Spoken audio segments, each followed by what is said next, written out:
Buenos días. En el campo disciplinar de Ciencias Sociales, en la materia de Historia del siglo XIX, veremos el siguiente tema. Antecedentes sociales, económicos, culturales y políticos para comprender la Guerra de Independencia de la Nueva España.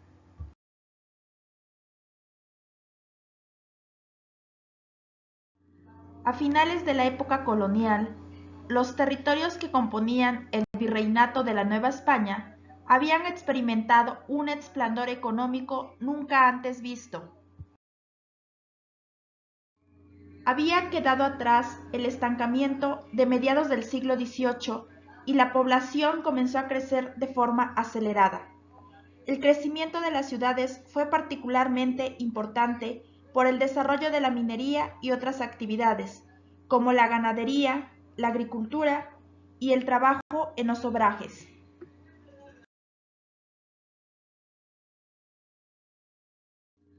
Para comprender la Guerra de Independencia de la Nueva España, daremos inicio con los antecedentes sociales.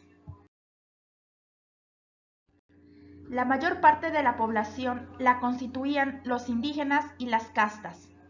Estas últimas eran el resultado de la mezcla que se habían presentado a lo largo de los años entre los españoles, indígenas y negros.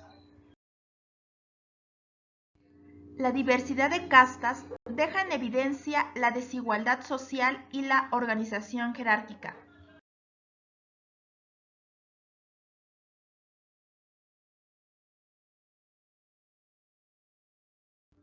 Este enorme conglomerado era encabezado por una minoría de población de origen europeo, los españoles, que a su vez se dividían en peninsulares que habían nacido en España y criollos que habían nacido en América. Este grupo, que se encontraba en la cima de la jerarquía social, eran funcionarios de gobierno, miembros del clero, hacendados, comerciantes y mineros. En esta minoría, aproximadamente el 17% de la población recaía el poder económico y político del virreinato.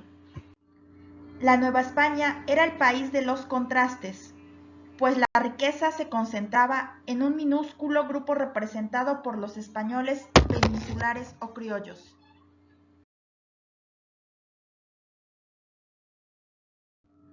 Mientras la mayoría de indígenas, negros, mulatos, mestizos y demás castas vivían en la pobreza y marginación social,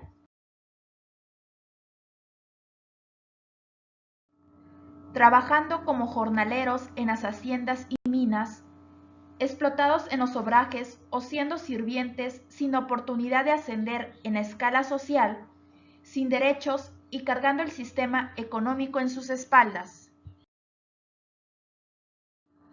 Mientras unos vivían en la opulencia, otros vivían prácticamente en la esclavitud.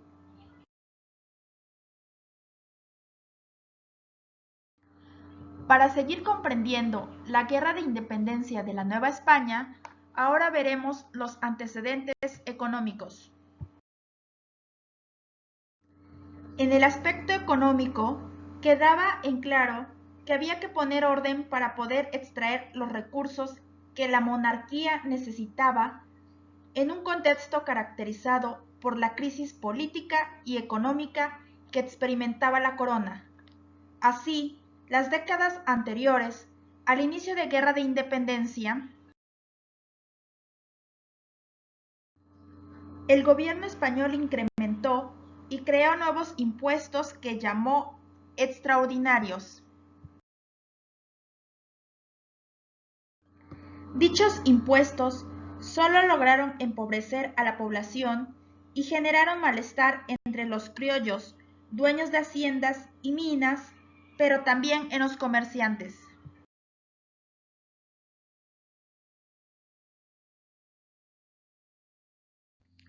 El colmo de esta política fue cuando se promulgó en 1804 el Decreto de Consolidación de los Vales Reales, que permitió que la corona usara fondos de la Iglesia destinados a ofrecer créditos para el funcionamiento de minas, haciendas y obrajes. Hubo disminución de réditos para incentivar y apoyar las actividades económicas que se reflejó en el detrimento de la producción en un momento en donde aumentaba la población.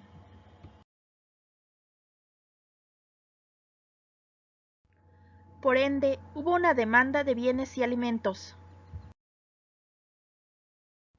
Pero también se manifestó en el agotamiento de los fondos de ahorro.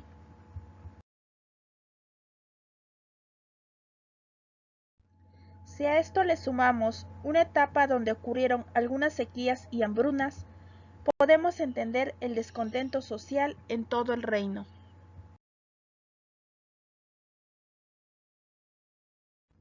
Para seguir comprendiendo la guerra de independencia de la Nueva España, ahora veremos los antecedentes políticos. Los factores políticos que detonaron la guerra de independencia resultan complejos, pues puede considerarse que las ideas de la Ilustración, que situaba la razón como el ente que explicaba el funcionamiento del mundo y las sociedades, trajo consigo nuevas formas de concebir al Estado y hacer política. Inspirados en el movimiento ilustrado, algunos pensadores habían propuesto formas de gobierno que suprimían la monarquía absolutista a partir de la división de poderes en ejecutivo, legislativo y judicial. La Ilustración buscaba el progreso de la humanidad a través de la ciencia, que dio origen a la revolución industrial y de valores como la igualdad. De este modo, surgió una nueva noción política basada en el contrato social y en la democracia, sentando las bases del liberalismo. Estas ideas llegaron a la Nueva España y fueron difundidas en muchas universidades, como en aquellas patrocinadas por la Compañía de Jesús, que fue expulsada en 1767.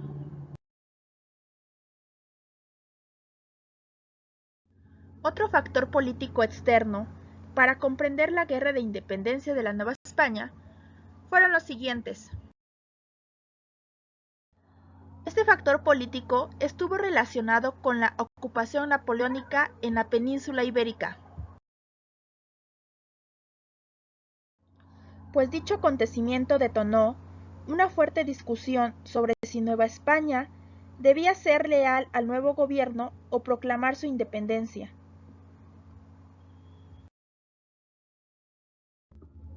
Esto generó la proliferación de conspiraciones, juntas de criollos que estaban convencidos de la necesidad de luchar por la independencia. La más famosa fue la conspiración de Querétaro, donde estuvo involucrado Miguel Hidalgo.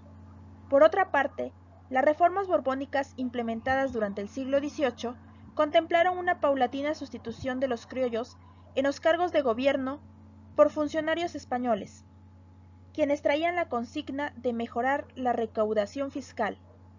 Este proceso generó desavenencias importantes y aumentó las tensiones políticas y sociales. Para seguir comprendiendo la guerra de independencia de la Nueva España, ahora veremos los antecedentes culturales. El reformismo borbónico también trajo consigo las ideas de la Ilustración, el racionalismo y la libertad de pensamiento. Estos temas se discutían en los diversos colegios y universidades a los que asistían los criollos y sus hijos, quienes comenzaron a criticar el régimen absolutista y el enorme poder de la Iglesia. Poco a poco los criollos, que además se sentían menospreciados por los peninsulares, fueron construyendo un discurso que podría considerarse nacionalista o protonacionalista. Muchos de ellos reivindicaron la naturaleza de América y de la Nueva España, enarbolaron el pasado prehispánico y se asumieron como herederos de las culturas precolombinas. Una noción patriótica comenzó a surgir y acuñó diversos símbolos, como la Virgen de Guadalupe, que representaba el mestizaje que se había producido en México.